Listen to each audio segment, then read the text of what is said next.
Well, here we are once again. Thank you for coming into the six screens today. My name's Rick Ferrin. I'm coming to you from the hub of the universe. That's up here in Boston, Massachusetts. And we do the news. We do JW World News. We let you know what's going on behind the curtains of the Watchtower. We do it every Saturday night and every other Sunday. And that's what we're doing right now. So, friends, I have to tell you, this was a really big week in the Watchtower. Uh, there was a big elephant in the room, gorilla in the room, whatever you want to call it. But I have to tell you, it was really unbelievable this week. We'll get into that in just a few minutes. But anyways, I want people to know the Six Screens website. I've been getting emails in here saying, Rick, what happened to the Six Screens website? Well, don't have a heart attack. Don't be too upset or anything. The Six Screens website was down. It's under construction. We're bringing it up to date. But if you're trying to find out how to get into one of our platforms, YouTube, a telephone line, how to get the app where you can call in free, if you go to sixscreensofthewatchtower.com, right on the front page, it'll tell you how to do everything in order to listen in and even how to get that app where you can call in free from just about any country in the world. So give that a shot. That's free. Nothing's going to cost you any money here. So give that a shot. So Six Screens is up according to our technician. He uploaded it this morning. You're going to start seeing new pages coming in. We were one of the very first to have a website exposing the Watchtower. When we started back in 2009, there was only a few other websites. Now there's a whole lot of them. But back then there was Silent Lambs. That's Bill Bowen. There was Watchtower Information Service. Some of these are probably like that one you probably don't remember. That's not around anymore. And of course, there was Free Minds with Randy Waters. We all knew that one. So, and we were there too. We were in the pack running with them, the Six Screens of the Watchtower. We spooked everybody out when we first came on because they thought our site was a little too spooky. And they never heard some of the things until the Six Screens came down the pike. So that was very good that we were able to get it up then. And we've been up ever since. Been up ever since.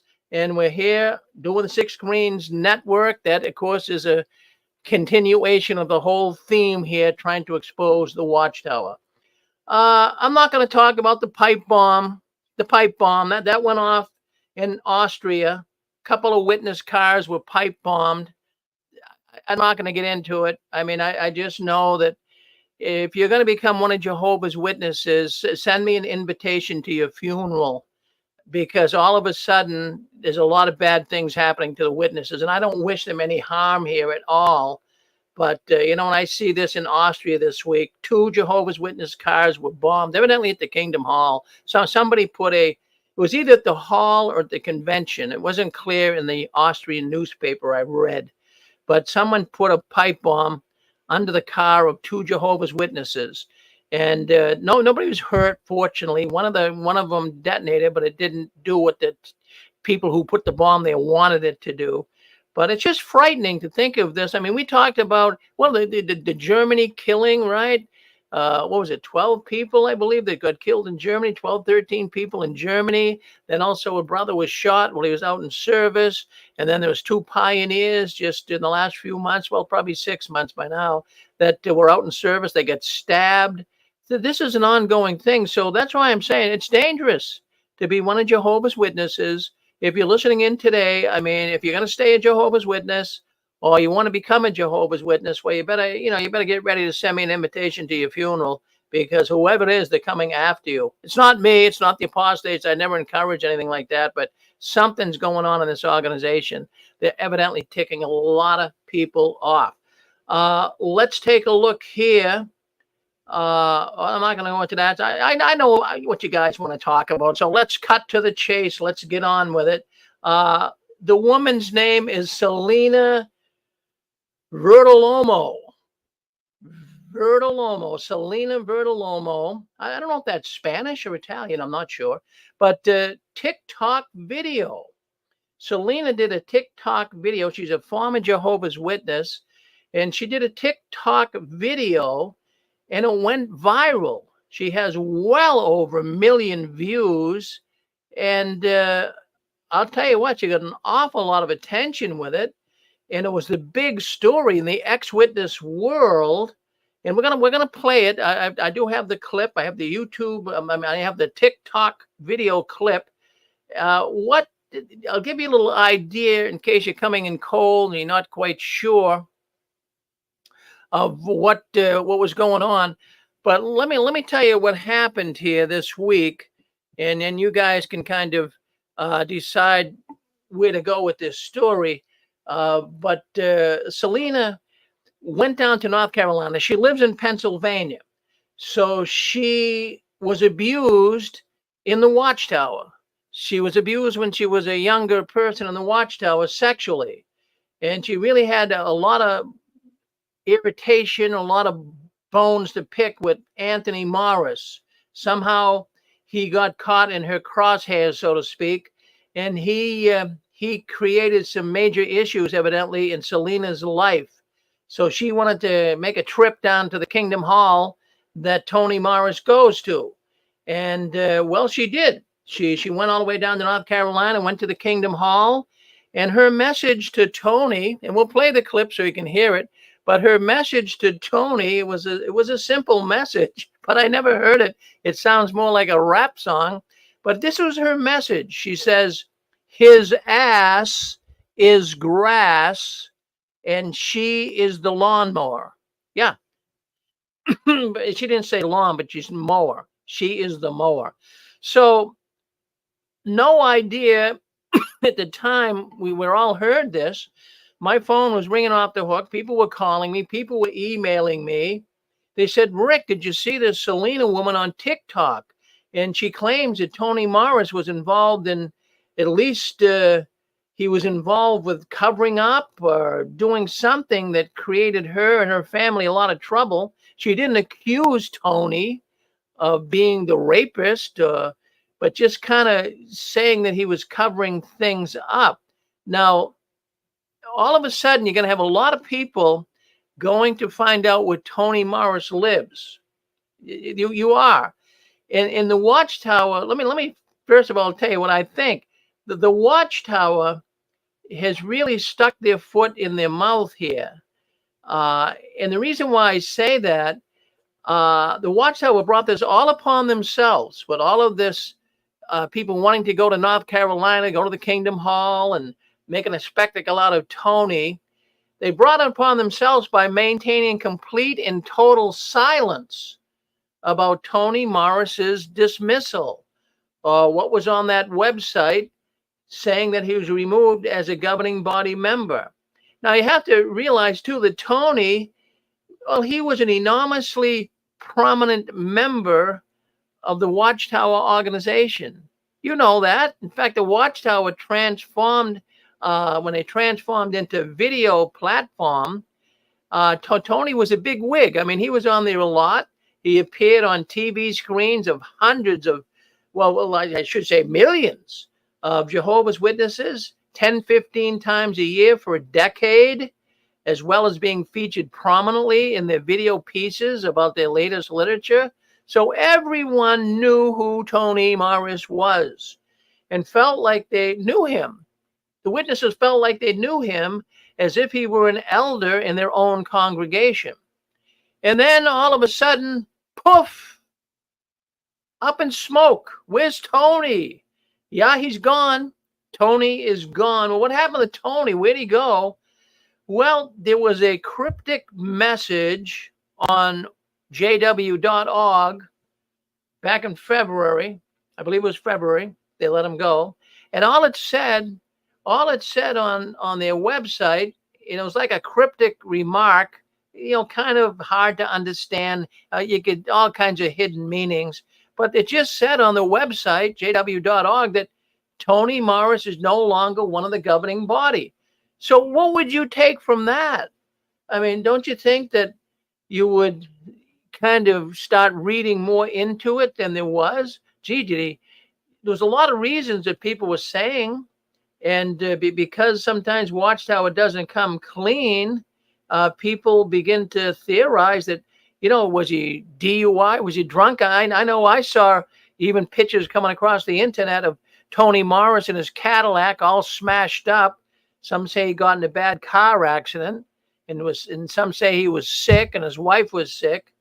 Others just say that he got really drunk at a wedding and embarrassed some of the witnesses there, so they removed him.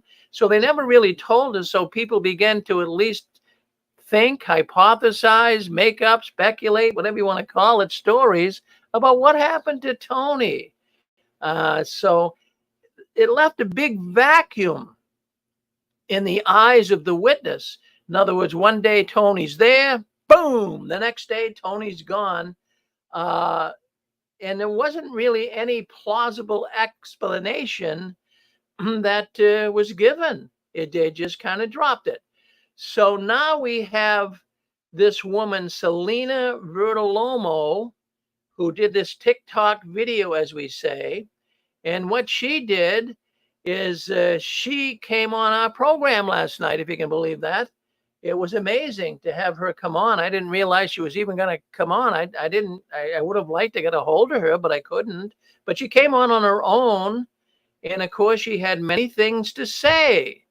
And of course, there was a man named Reese who used to have a program on here. And he was accusing me and accusing others on the program of, sticking up for the Watchtower and really not treating this with any level of greatness, looking at it as a level of real problems for the poor girl. I mean, I did. I mean, I feel bad for the girl that this happened. I wasn't in any way mocking it, but, Reese was accusing us on here that we shouldn't be questioning.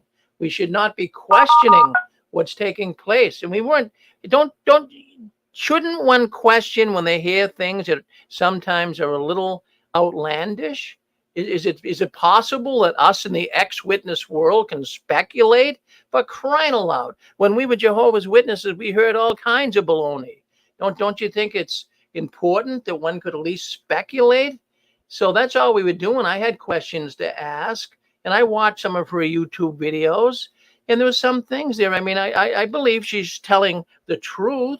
I believe that was molested. But there's just a couple of things I wanted to ask her about. So her sister came on first. Selena's sister came on first. Her name is Sherry. And Sherry came in, and Sherry gave us her thoughts on it. But before we do that, I'm gonna put up right here, right now, so you can see it. Well, let me put it up. If you're on a telephone line, you'll hear it. This is the TikTok video, and you'll see it if you're on YouTube.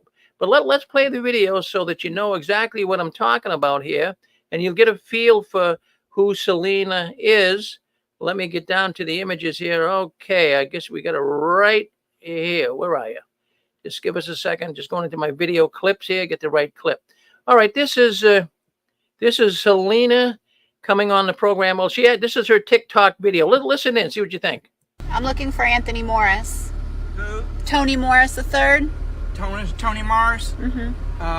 Yeah, he's not here. Okay.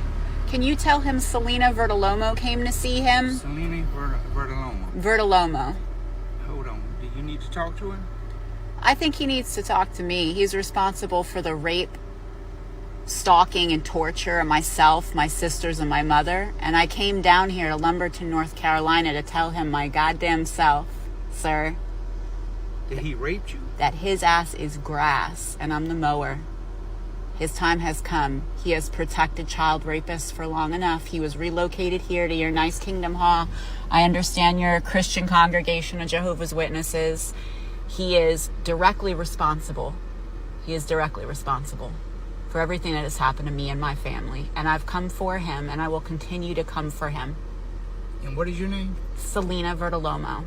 He's very well acquainted with my father, Tony Vertolomo, who is a child rapist and was running a sex trafficking ring inside of Jehovah's Witnesses. Vertolomo. Vertolomo. Vertolomo. Can I just say this to you? Sure.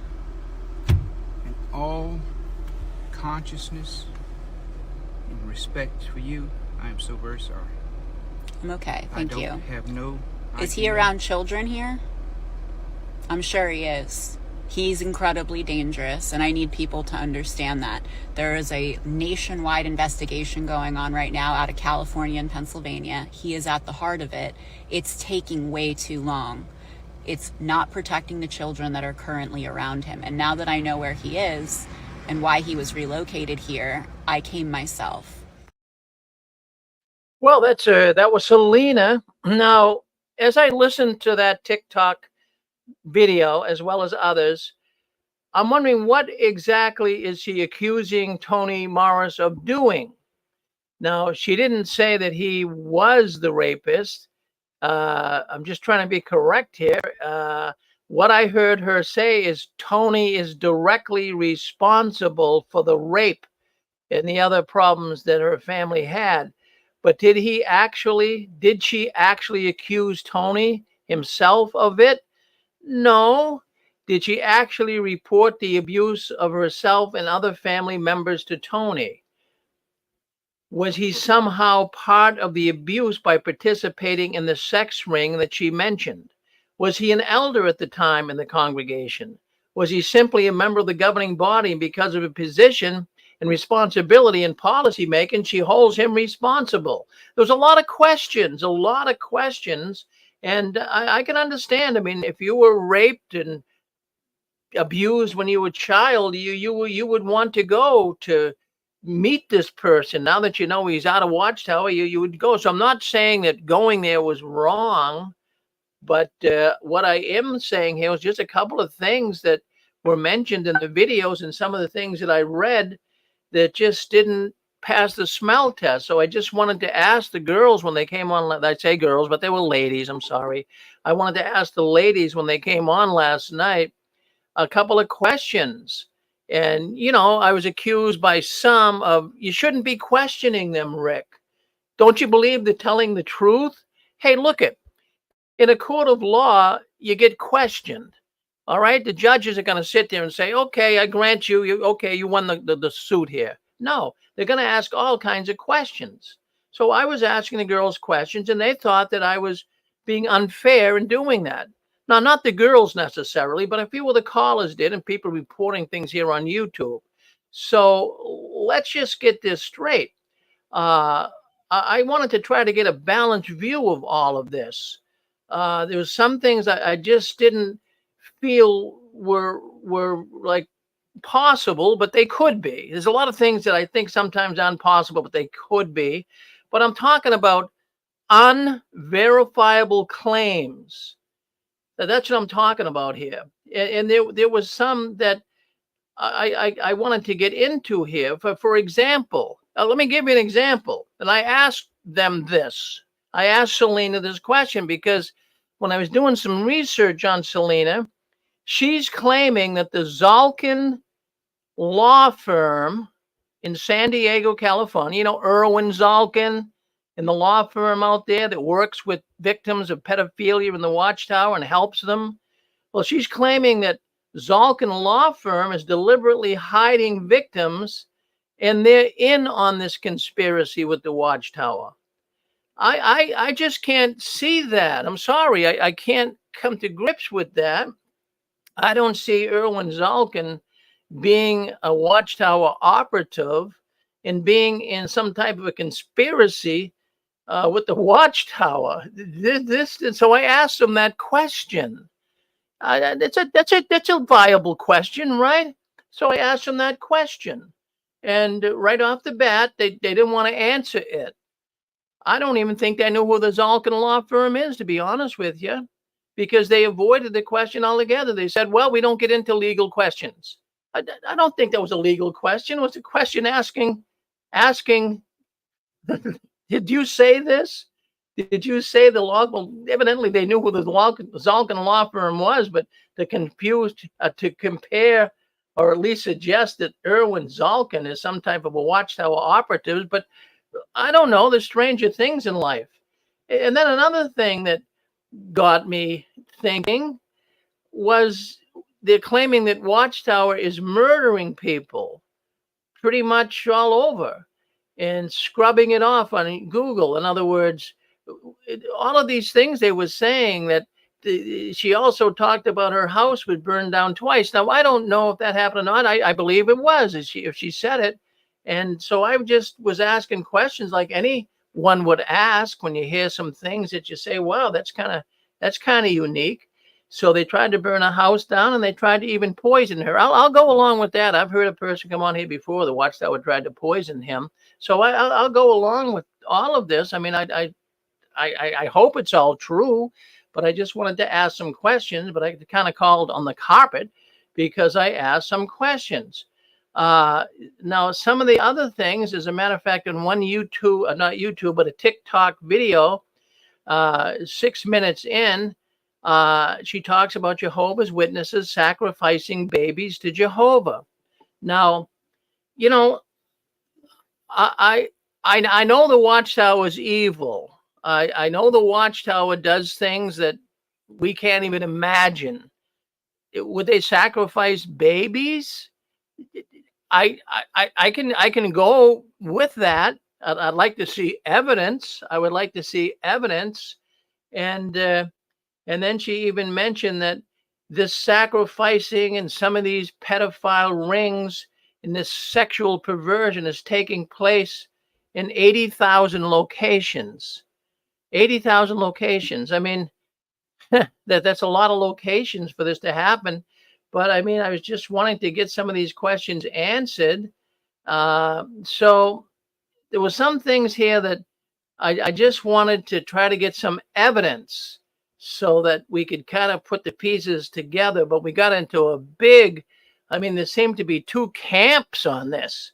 So we started going down a slippery slope.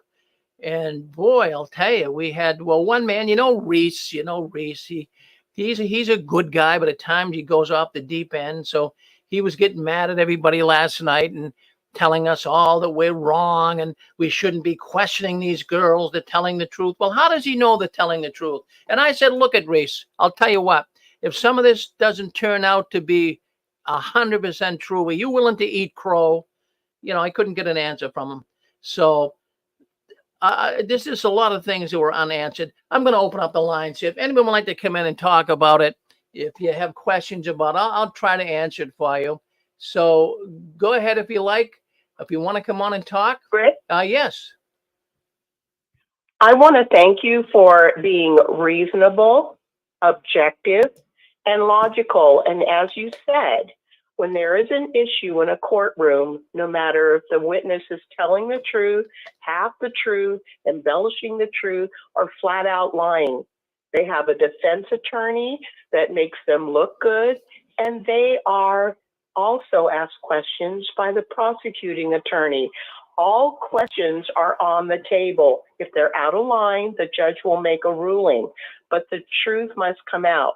When you are not allowed to question somebody, then to me, something is wrong. Now, I don't know who's right and who's wrong, but you were not out of line. You were completely reasonable. The fact that you were jumped on and several times over and over, in fact, interrupted, every time you tried to ask a question or ask for clarification, you were jumped on. That's just what I've heard. I'm not saying this isn't true, but for someone to pick on one person and say, that person is dangerous, that person is responsible for this evil thing, this person is responsible for stalking and this and that, but you're not allowed to ask any clarification.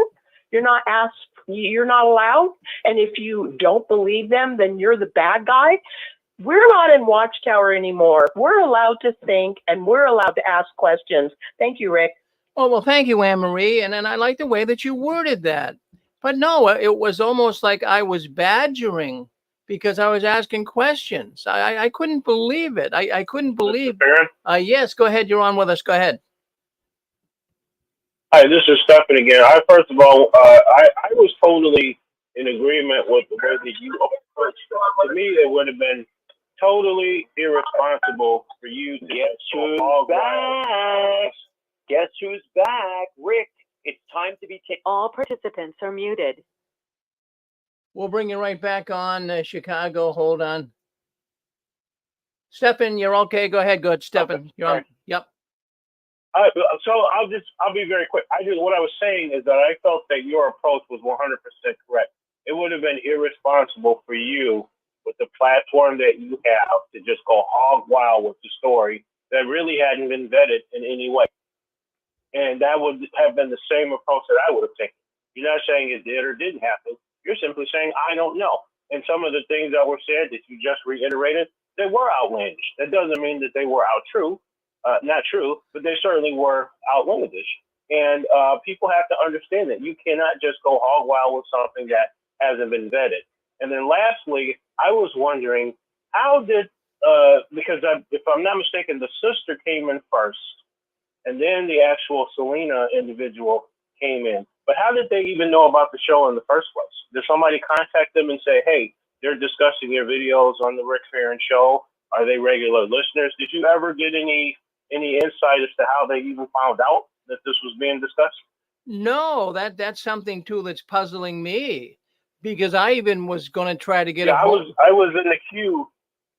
Yeah, I was in the queue, and I was going to ask them that question, but the queue got terminated before I got a chance to ask. I was going to ask them that question. How did they even get wind of the fact that we were discussing? It's not that we were hiding anything. We certainly weren't talking bad about them. And it's kind of unfortunate that it was kind of an adversarial initially, and I don't think they ever really got the point that this is a friendly environment of ex-witnesses from various walks of life. This is not a hostile environment whatsoever, irrespective of the fact that Reese kept just pouring fuel on the fire for no reason.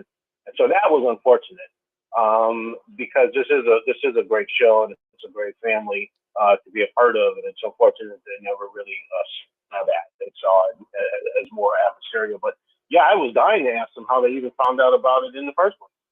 Well, that baffled me, because I was glad they came on. I never thought they would. I mean, they came out, they never heard of the 6 screens. They said that. They said that they don't really involve themselves with anything with ex-Jehovah's Witnesses. But I don't know who told them to come on or how they came on. I even got the telephone number. I have no idea. But all of a sudden, they were on. I was thinking it was, if you remember, before they came on, I think it was someone that came on that said, did she say that was her friend or that was her cousin? And then it seemed like after that, that's when the first sister called in. So maybe that person called and told them what was going on. Yeah, well, I mean, I was pleased to have them on, and I like the ladies. I'm not picking on them. I think that, people have questions, and I don't want to go through life. It was the same thing in the Watchtower. I couldn't ask questions in the Watchtower. Oh, are you questioning our credibility? Are you thinking that we're not leveling with you? Geez, I went through that for 50 years of my life. Don't I have the right to at least ask a question? And I mean, the Zalkin law firm, I mean, that to me, that got me thinking. I can't see that Erwin Zalkin is somehow in a conspiracy, as they said he was, working against the ex-witness victims. He represents them. He represents and helped so many. So that's what really... Yeah. I would have loved to ask that question too, because they said he was hiding victims. What does that mean? How are you hiding a victim? I don't even understand what that means. Well, I don't either. So, I mean, but I didn't seem to have the right to ask a question. It seemed like when I did ask a question, I was badgered. And then I'm looking at the... I was badgered. And there's even people writing me this morning, Rick, that was not fair. You don't believe I didn't say I didn't believe the girls. I was just asking them questions so that we can get it straight, because I'll tell you something. I hope damn well that this story is 100% true. I hope it's 100% true, because I know this could really damage the Watchtower. But if it's not, there's going to be reprehensible damage done to the ex-witness world. There's going to be a lot of ex-witnesses. Yeah, and I tell you, the more I thought about a number of things that you said, and I kind of thought about this later, and I was talking this over with the Pastor Babe and Eric, that, she basically, when we talked to her, she seemed like a intelligent, calculating woman, right? But then at the same time, you get in your car, and again, I'm not attacking her. I'm raising a point. You get in your car, you drive across the state, and you basically threaten somebody. She is on video saying, I'm going to mow your grass, or mow your ass, or whatever the statement is. That's a threat. You drive across state lines to threaten somebody. And even, then I was wondering, well, if everybody... I was going to say too, Stephen, she even threatened to hit Toni Morris with a metal baseball bat. Not a, Yeah, exactly. I was going to say that next. So that's not really too intelligent because he could go to the police and say, "Hey, I might be being stalked. This lady is on video threatening me. Baseball bat. I'm going to mow you over with the lawnmower, and all the rest of this." And then what's to stop her from going to his house? Because from that other guy that posted the video where Tony lives, everybody can go look it up. And what's to stop any? So I'd be curious to find out. Hey, what did that Kingdom Hall do today for security for Tony? Because I can imagine they probably had all the brothers out there acting like fake, CIA, FBI, whatever, checking every car that came in, making sure that this lady wasn't there. What's to stop anybody from going and protesting in front of his house or on his block or passing out leaflets saying, "Hey, did you know your neighbor is the head of an organization that's being investigated worldwide for pedophilia rings?" This really opens up a lot to think about. And I said this yesterday, I believe, on Anne Marie's show. I don't know whose show it was. And I said that it would have been better for Watchtower to have put Tony in a gated community where you can kind of give him a little bit of security. And I'm not a Tony Morris fan. I think he's despicable for a lot of the things that he said. He is an old man, and I cut old people slack, but to me, he's despicable.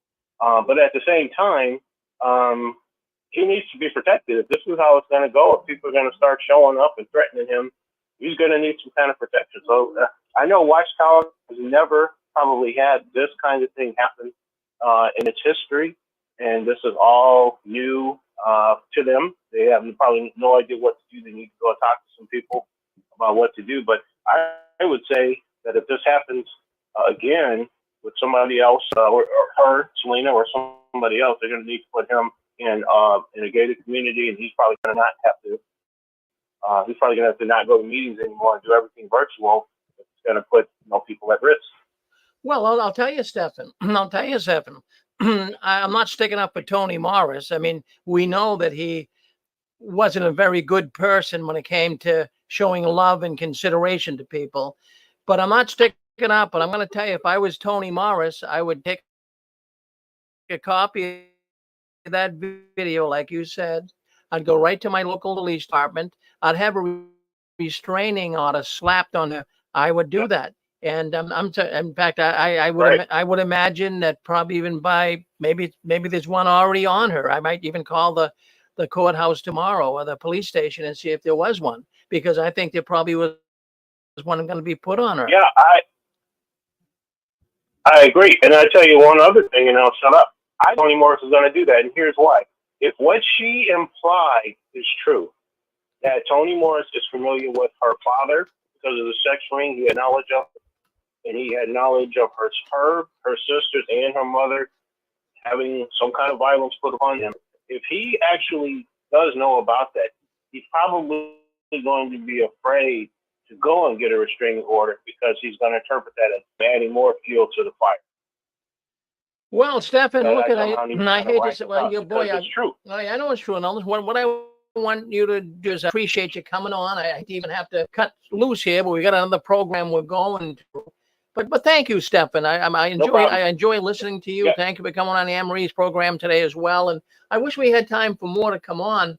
But next Saturday night, we'll go back to JW World News. I'm sure this will be up. Maybe we'll have more information by then. So we'll see what happens. But look at the position that I take on this. I hope, and I even would almost go, well, I'll go to the point of praying that if this is true, I really want this to be true. But because I ask a couple of questions, speculative questions, well, I'm not in the Watchtower anymore. In other words, they would always say, well, you can question us, but don't question our answers. That's what the Watchtower does. Look I'm an ex-witness. I'm a reasonable-minded person. I should be able to ask questions. But thank you all for listening into JW World News. Listen, we're going to the Christian court. That's coming up next, right here on the Six Screens Telenetwork. Thank you for coming in. Thank you all, too, for coming in on our radio telephone network. Thank you, and we'll see you in the court.